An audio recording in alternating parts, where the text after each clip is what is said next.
Kung magiging pelikula ang buhay mo, sinong gusto mong gumanap? Aga Mulak.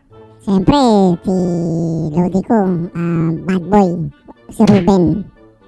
Sino?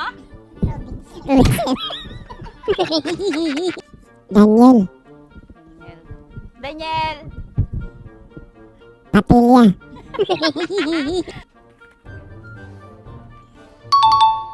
Sabihin mo in Bisaya.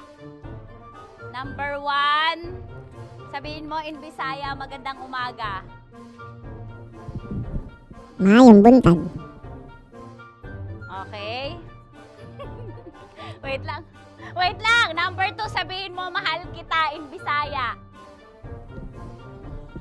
Gigog matika.